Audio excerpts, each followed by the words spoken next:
Remote viewing is an amazing skill developed secretly as an espionage tool by the U.S. military in the 1960s. November 28, 1995. For 20 years, U.S. intelligence agencies have been experimenting with ESP. Some people may have certain psychic powers.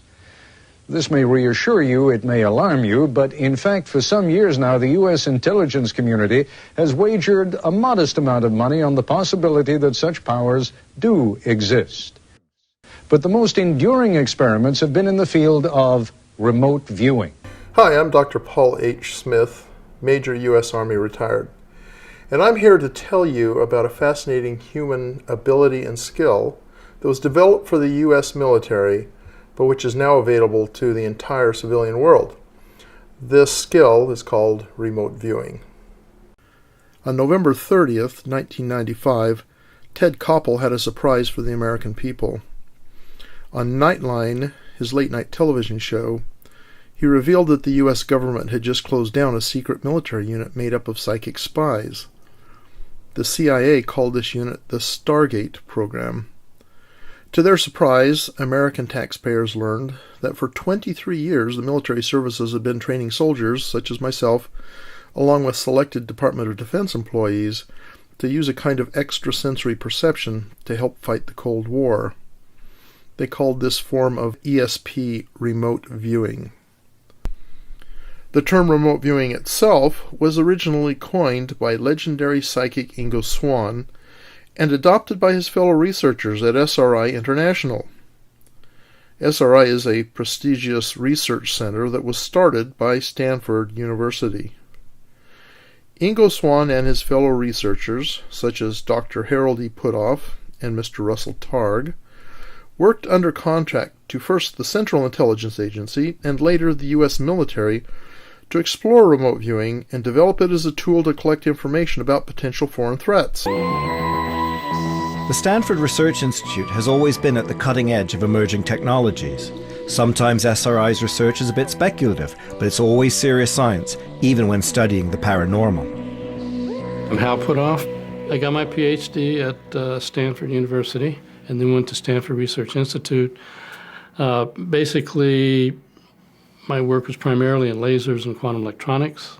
So I did many years, published many papers and a textbook and so on in the physical sciences and lasers and quantum electronics. And yet, you haven't been scared in your lifelong career of looking at things that kind term would be are at the sort of periphery of classic science. That's true, but to a physicist, if it moves, it's physics. And so if there's an observable, and that's what at some point in my career I was exposed to, and I said, okay, here's something that apparently occurs, so there must be some physics here. So let's take a look at it. What you're saying is that this remote viewing ability, although most people probably assume that they cannot do it, is actually much more widely spread in the population than people appreciate. I guess it just doesn't occur to most people to try it. It is widely spread in the population, and the principal thing that I have to tell you today, after 20 years of work at Stanford Research Institute, is that psychic abilities are real, they're available, and they're free. The secret is that there's no secret. After 20 years of work at SRI doing this activity for the c.i.a., and we spent more than $20 million, what we discovered is that the ancient Hindus, Patanjali, 500 years before Christ, had it right. Patanjali wrote a handbook describing how to get in touch with your psychic abilities on the path to transcendence. The Yoga Sutras. The Yoga Sutras. Remote viewing. In the remote viewing experiments, which we now widely publish, starting in the Proceedings of the Electrical Engineering Society, so I'm not just talking about the best ever things that happened one day in the laboratory. Rather, I'm describing experiments that were part of formal series that were published in the most prestigious journals of the world, Nature, the Proceedings of the IEEE, and the Proceedings of the American Academy of Sciences. So this was a serious scientific enterprise even though what we're talking about are psychic abilities. In one of these instances, I was working with a volunteer subject named Patrick Price, who was a retired police commissioner from the city of Burbank. Price. Pat Price caught their interest because he seemed to have astonishing powers of seeing things taking place a long way away. Russell Targ and Hal Puthoff called this psychic talent remote viewing. And we did a series of experiments where once a week Hal would be taken off somewhere to a random location. Price and I would sit in the laboratory and we would work together. He would be the psychic and I would be the psychic travel agent to try and help him describe where Hal was hiding. These are the first words the man said. I'm seeing boat dock, boat jetty. It's definitely a boat dock or a jetty. And we did 9 trials like that. 7 out of those 9 were matched first place, which is to say if Hal had been kidnapped by terrorists 9 days in a row, we would have found him the first place we looked in 7 out of those 9 times. These experiments seem to establish that psychics might be able to find hidden people or objects at a distance. So, you may ask, what is remote viewing? Remote viewing is a teachable skill. Using it, a remote viewer can obtain mental impressions and information from a distant or hidden location, person, or event not otherwise available in any other way. Neither distance, nor protective shielding, nor even time, can block experienced remote viewers from accessing their targets. Maybe you've heard the word clairvoyance before. Clairvoyance is a French word meaning clear seeing.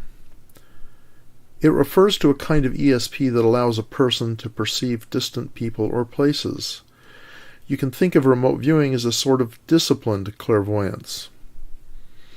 Using remote viewing, a viewer can direct his or her consciousness across both space and time. One reason I call it disciplined is because, like a martial art, a viewer must master certain techniques to succeed. In the case of remote viewing, many of these techniques are designed to help control what is called mental noise. Mental noise is the mix of memories, suggestions, guesses, and imagination generated by the waking mind. This noise is what has always made psychic perception difficult and often unpredictable. It obscures or distorts real ESP signals as they enter a person's awareness. The discovery of what causes mental noise and how to deal with that noise so the real signal can be correctly perceived is one of the breakthroughs of remote viewing. No remote viewer sets out intentionally with a conscious decision to seek out such a target. Remote viewing is always conducted blind, meaning that when he sits down to start working, the viewer has absolutely no knowledge of the target at hand. The viewer can only follow the target that is given to him. Remote viewing is a trainable mental procedure that was originally developed by the United States military and used for espionage purposes. We at Farsight are civilian, and we use these procedures or methods that are derivative of those original military methodologies to train remote viewers to transfer perceptual information across time and space in complete violation of the classical laws of physics. We always work these targets blind, and that comes with some problems from the remote viewer, because during the remote viewing session there's a part of you internally that's always questioning the data that you get. It's always asking questions and trying to come up with a solution. We call this analytical overlays, and what we do is we move that to the side and we try to get past that. But there are always nagging questions that come up in your mind as remote viewers, and it's with time and experience that you manage to put these to one side a little bit better and to move on to almost ignore them, but ignoring is not the right word really. Dr. Brown is the director of the Farsight Institute, a nonprofit organization that conducts remote viewing research.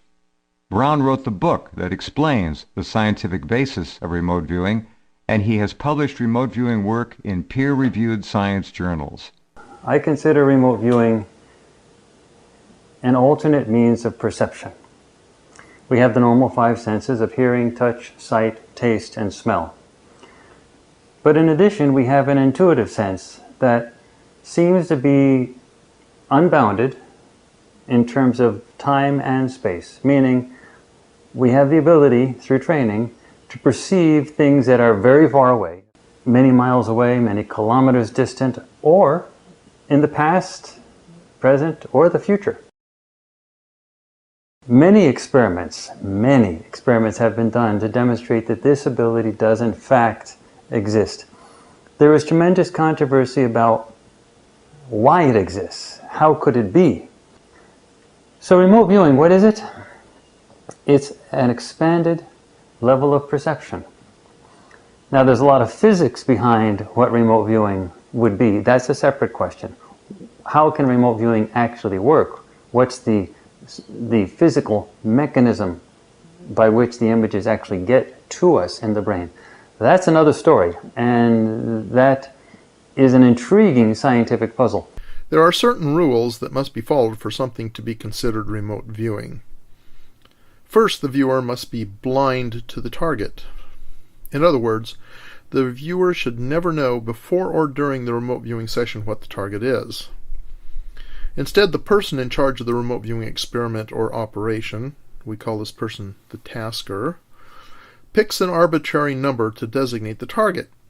Sometimes even just the word target can be used to launch the viewer into the session. It begins when the remote viewer is given a coded number that acts as the psychic address to the intended target. The viewer jots down this coordinate and begins immediately to receive the first very general impressions about the target. These early impressions present the basic form and nature of the target.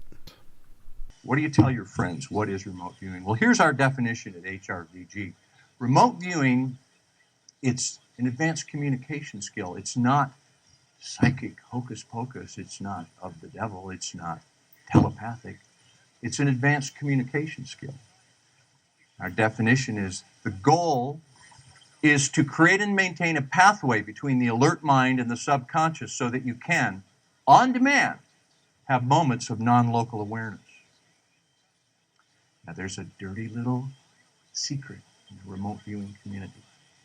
And that is, a lot of people remote view front-loaded. Front-loading means you're told what the target is.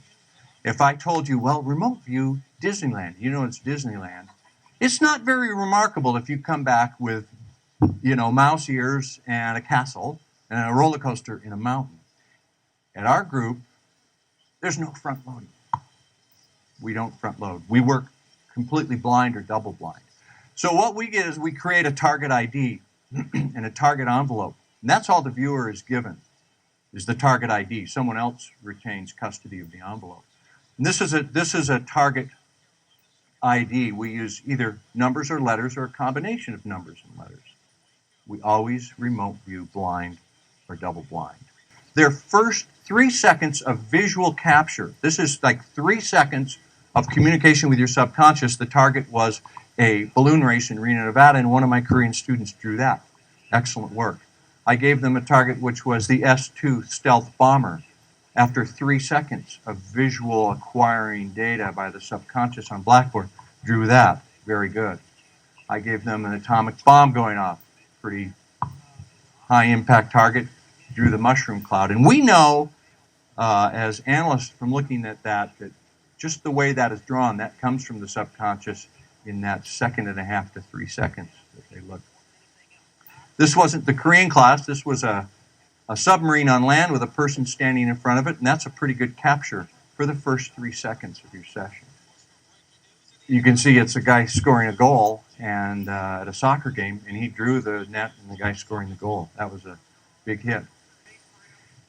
A plane in World War II over 60 years ago crashed into the Ko'olau Mountains of Oahu, and a couple of years ago they had a recovery effort. They were finally going to go try to find the remains, and they located the aircraft. So I tasked it as a target, gave it to the guild, blind, and this was Anne's visual ideogram.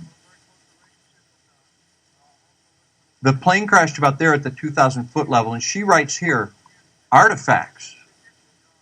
She did another visual ideogram. Near that location is the H3 freeway with a tunnel, which she drew the curving. Very good, Anne. That's good work. Remote viewing is simply an advanced natural communication skill. Now, all of us have a subconscious. For your whole life, your subconscious has been trying to shake you and scream at you and say, listen to me. But you've been so busy, we're all caught up in this three-dimensional, noisy world that we're living in. And I believe the human brain is actually a filter that filters out things that aren't necessary to our survival in this day-to-day existence. Maybe back in the day, that little small voice of your subconscious was more important, but today we don't listen to it. Remote viewing allows you to listen to that little natural voice that we all have. And what we do is we set down some protocols, some rules, some structure. So you sit down, you do this, this, and this to keep your conscious mind busy, and all along the way we build in little pauses, little moments where you can listen to your subconscious. That's all remote viewing is. It's something that can be trained. You can do it better the more you do it. It's a lot of fun, but it is a lot of work. Remote viewing, it's a really interesting endeavor.